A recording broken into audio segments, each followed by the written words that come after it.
আসসালামু আলাইকুম দর্শক। তো চলে আসলাম নালু ভাই ও নয়ন ভাইয়ের সাথে দেখা করার জন্য। তো এই সেই বিখ্যাত নালু ভাইয়ের পুকুর পাড়।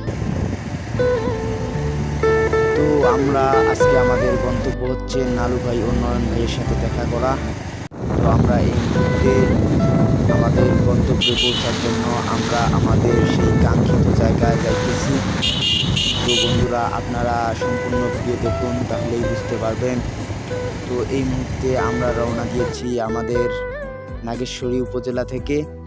তো বন্ধুরা, আমরা প্রায় পৌঁছে গেছি সেই বিখ্যাত আমাদের ঐতিহ্যবাহী নালু ভাইয়ের পুকুর পাড়। তো দর্শক বন্ধুরা, দেখতে পাচ্ছেন এই সেই বিখ্যাত পুকুর পাড়। আমরা সেই পুকুর পাড়ে বর্তমান অবস্থান করতেছি।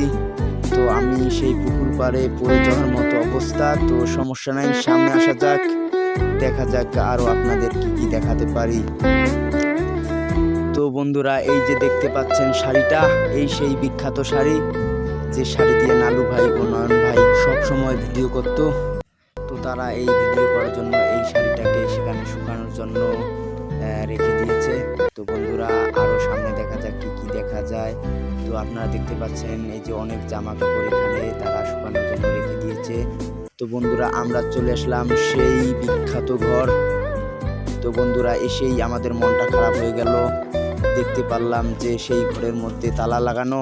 তো আমি একটু চেষ্টা করলাম তালাটা খোলানোর জন্য, কিন্তু কোনো রকম পারলাম না। তো বন্ধুরা, দেখতে পাচ্ছেন কত সুন্দর দৃশ্য, সেই নালু ভাইয়ের পুকুর পাড়। তো বন্ধুরা, আজকে আমরা আর বেশি সময় নিব না, কারণ নালু ভাই ও নয়ন ভাইয়ের সাথে আমাদের আজকে আর দেখাটা হলো না। তো ইনশাল্লাহ সামনে আরেকটা ভিডিও নিয়ে আপনাদের মাঝে চলে আসবো। ততক্ষণ পর্যন্ত আমাদের সাথে থাকুন। আর ভিডিওটি ভালো লাগলে অবশ্যই লাইক, কমেন্ট, শেয়ার করতে ভুলবেন না। ধন্যবাদ সবাইকে।